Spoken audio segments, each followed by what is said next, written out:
Coach Greg Doucette here, and today I'm going to discuss what I took in 2012 to turn pro. From everything, right down to it. Okay, before I get into it, I'll point out, I'm not a doctor. I'm not suggesting that you do this cycle that I've done. In fact, do not ever do this. And do not break the law. Don't break any laws of your country. Some countries, steroids and all this is illegal and you can't take it. Others you can. Just don't break the laws of your country. All right. 16 weeks out, I started. 600 test, 300 EQ, 300 DECA, 1 milligrams of Diuretics every other day, and D-ball, 25 milligrams twice a day. Not crazy. That's the first 4 weeks. That's what I did. I'm going to get into the growth hormone and peptides and all these things at the end. We'll stick to the cycle part first. Okay? Don't need a lot of gear at the start because your receptors are fresh, so, whatever. 12 weeks out. Everything goes up. Test, 700. EQ, 700. DECA, 500. Masteron added, 700. That's 2,600 milligrams total of gear in a week. It's a lot, okay? Orals, Diuretics, 1 milligram every single day because there's a lot of estrogen conversion going on with all this and, it's a lot of gear. T-ball, 20 milligrams in the morning, 40 before training, and if I train in the morning, I swap that out. I took 40 before training because I wanted that extra oomph, extra drive, extra pump, before the gym. Okay, so that takes me till 8 weeks out, which is halfway through the cycle. At this point, 700 test, 700 EQ, 700 Masteron, and 500 Tren now. No DECA. So that is a huge jump up because Tren is so strong. 500 is a lot. I took 700 once before that, and I had to drop the dose to 500 because I just couldn't function. So if you can't function, like you can't sleep, you can't handle it, I felt like my heart was like going to pound on my chest. And the sweating and just everything was gross. So you have to be able to take a low enough dose to be able to actually train and function as a normal human being. Orals, I switched to Anavar, and I did the 20-40 thing, 40 before the gym and 20 the other part of the day. Diuretics the same, 1 milligram every day. Caber, Goline, or Dostinex, I took 500 micrograms, which is 0.5 milligrams every 5 days to combat the progesterone-related side effects from the Tren and help with sex drive, mood, and basically to just keep me a normal human being. This is a brutal cycle. I added GW501516 at 10 milligrams at this point. Remember, this is 6-7 years ago. It wasn't common back then. I'd only read about it, read good things, tried it. It worked, so, there you go. I did a lot of experimenting. 7 weeks out, I just added Clan. I did the same cycle, but added Clan at 10 micrograms a day. Just trying to get the fat burning. I tried more to start before. Get those little shakes, headache, not worth it. Started at 10. I took 10 more every week, up to 70. Didn't go nuts on Clan, I don't need to, okay? I feel it the whole time, every day. 6 weeks out, I added T3 at 15 micrograms twice a day. That's 30 in total. And GW upped it to 15 at this point, as the show's approaching. Want more enhanced effects. 5 weeks out, the cleanse continue to go up to 30. The T3 is at 20 twice a day, which is 40. GW, still 15. Proviron, added 25 milligrams twice a day. As soon as I added this, the shreds were going on. The vascularity, the hard, the dry, grainy look. Like, it looked like I could compete pretty much at that 5 week out point. But, of course, we're trying to win a pro card. We're not trying to come in at not bad, you're pretty shredded. You want to be the most shredded guy, not one of. Okay, so we're going all out here. 4 weeks out, basically the same as the 5 weeks out, except I added Halo at 10 milligrams. Now remember, these are orals going the entire 16 weeks, and they keep getting higher and more of them at the end. So that's a lot. That's a lot on your liver. So you have to see if you can handle that. You might go to the doctor, and he might be like, "Are you insane? You're going to kill yourself," type thing. So do not go nuts and don't follow this plan. 3 weeks out. Halo, I upped it to 10 milligrams twice a day. I did cardio and I trained at different times. And I took it twice a day. It's 20 total. I upped my Masteron to 1,200 at this point from 700. I cut out testosterone, so that's why. I cut testosterone out because I don't want to hold any water, and I get bloated with testosterone, as many of you probably also do. So I cut it out. I don't use it for a show, and then I look drier and leaner, and you don't have that big bubble gut issue that you can get from taking a lot of test, and you eat, and it's like you're bloated and distended, and it just doesn't look good. You want to be, dry and hard and ripped. So I did that, okay? So that's one of the secrets there. And Diuretics, I cut it right out and I add Femra because it's stronger, and I take 1.5 milligrams a day, okay? That makes you feel like garbage. It sucks. It's not something you just want to do. I did it because I'm trying to be as hard as possible. I'm trying to lower my estrogen. This gets rid of 98% of the estrogen. You can't train hard. You have to do lightweight, high reps, less rest. And that's what you want to train close to the off season as you can. But once you get into the last couple of weeks, you're not training heavy and hard. You're not gaining any muscle at this point. So you're just trying to get through it. Okay, so you don't want to get injured 2 weeks before a show. So the weights have to come down at some point. And honestly, my bench and stuff would be down 100 pounds. I'm not even squatting at this point. I can't handle any of this. I'm dying, okay? I'm just getting through the motions at the gym and doing what I can. 2 weeks out, I cut out EQ as well at this point, and then my Masteron went up to 1,400. I cut out EQ because it does have some water retention in there as well. 700 milligrams. It's about half as water intensive as Test, so it's still there. So I cut it out and I'm up the Mast even more, which is 0 water retention. So that's a lot of Masteron. This is 200 milligrams a day. It works out to.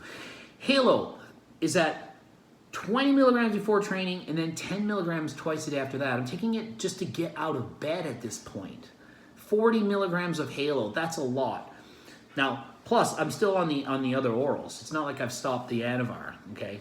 So I went from D-ball to T-ball to Anavar, and it's Anavar at the 20 milligram and 40, depending if I'm training earlier or later in the day. Proviron up to 25 milligrams 3 times a day at this point. Short half-life, 3 times a day. So, it's better to take it more often. That's a lot of gear, trust me. Peak week. I did my last shot 4 days before the show, and it was all Masteron, and it was 600 milligrams. I did my last shot of Tren 1 week before the show, okay? And Proviron I upped to 25 milligrams 4 times a day. I'm still doing Halo at the 40 milligrams a day, and I'm still doing the Anavar at 20 and 40. And T3 is peaked out here at 30 milligrams twice a day. I don't go past that. I believe it will make you look flat, stringy, and have less muscle, and it tears away at muscle. It's just gonna burn away everything, not just fat, but muscle tissue as well. I cut out T3 and Clen and GW on Thursday, just to get that out of the way. So cut these things out, okay? And on show day, I did 50 milligrams of Proviron. I did it 3 times a day, right in the morning before going on stage type thing, in the afternoon and before the night show. Anavar, I did 40 milligrams before the morning show and the night show. Halo, I did 20 milligrams before the morning show and the night show, okay? Getting into the other things, for example, diuretics. Okay, so Thursday night I took a diuretic. I drank water until Thursday night and took a diuretic, 1. And then Friday morning I took 1. And then Friday afternoon I took 1. Friday night I took 2 right before bed. Saturday morning I took 1. After prejudging, I also took 1. That's 7 in total. This is hydrochlorothiazide with triamterene, 25 milligram hydrochlorothiazide, 50 milligram triamterene. These are basically just prescription diuretics that work quite well. And that's 7 of them in total.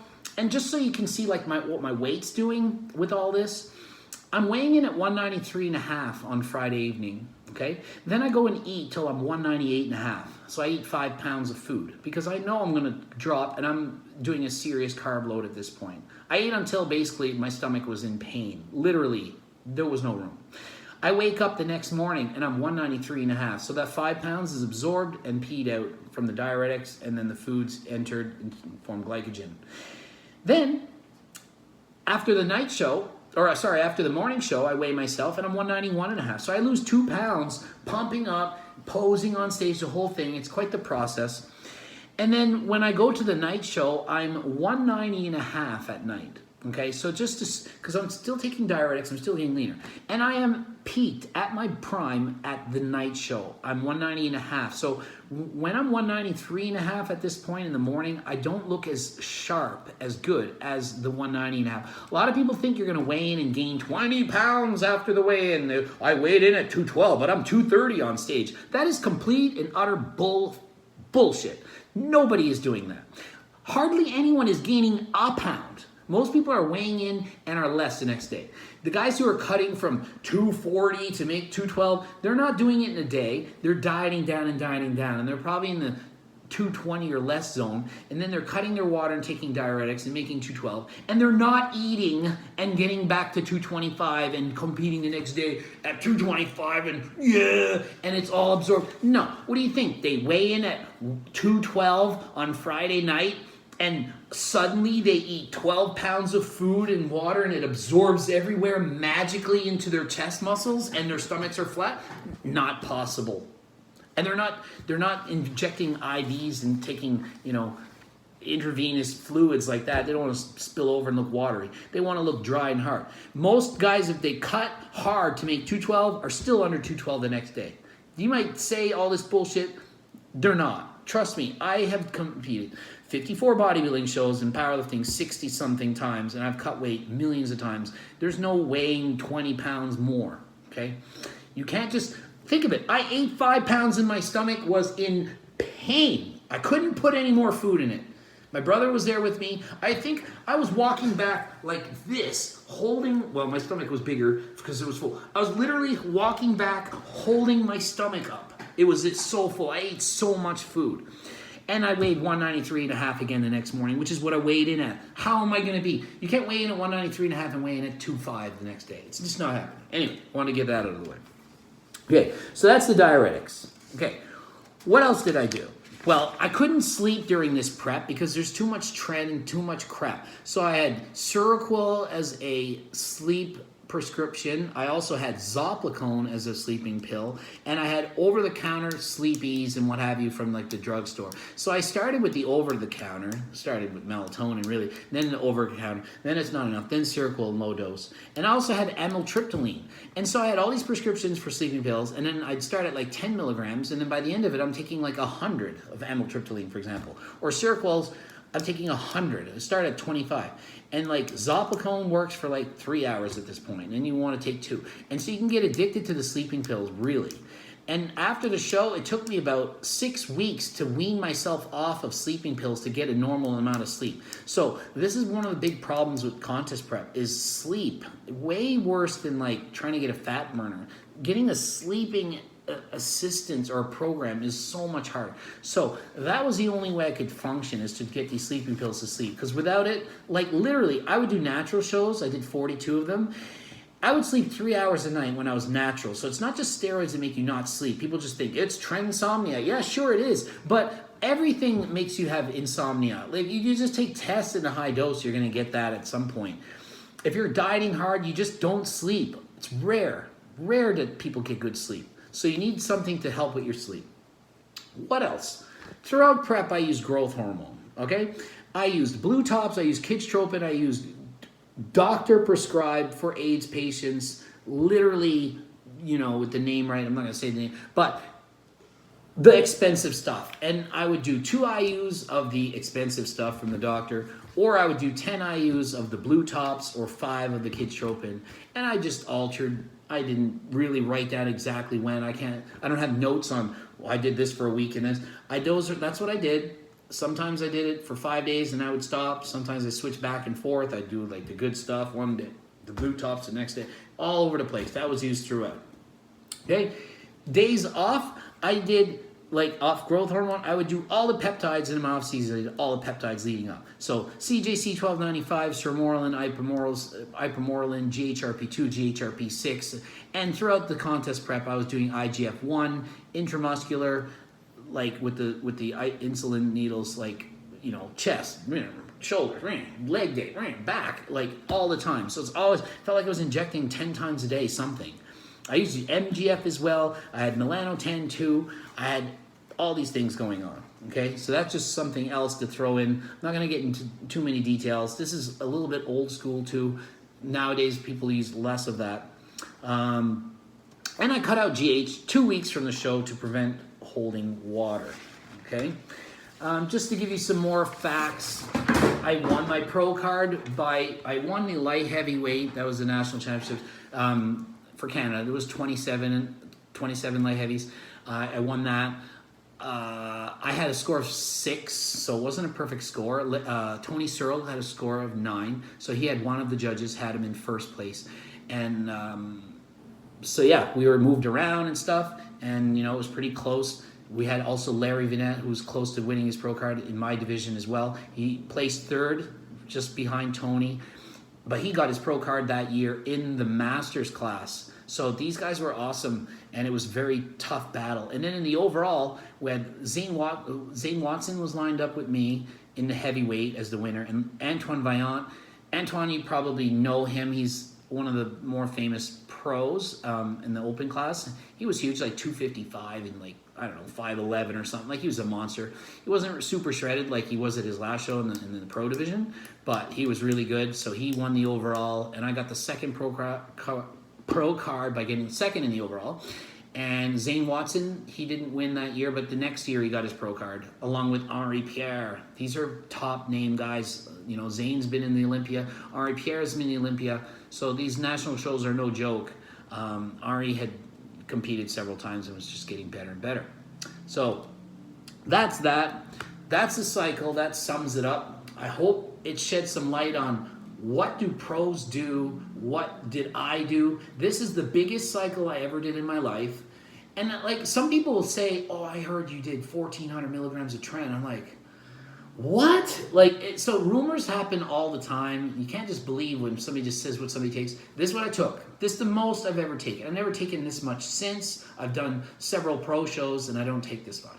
So it's a lot of stuff to take, and it's hard on the liver. And I did get blood work after, and I had cholesterol was a bit out of whack, but a month later it was perfect. So I mean, I did everything I did, and doctors are, how did you fix it so and I'm like, I just got off all the steroids, to be honest, and I eat clean the whole time. And so yeah, and now I am 10 weeks out from classic physique. I only weigh 198 pounds right now. And my weight class is 185, so I'm not as big as I used to be. And I got a bit bigger in my pro shows after this. But yeah, I have to be a bit smaller, more classic looking.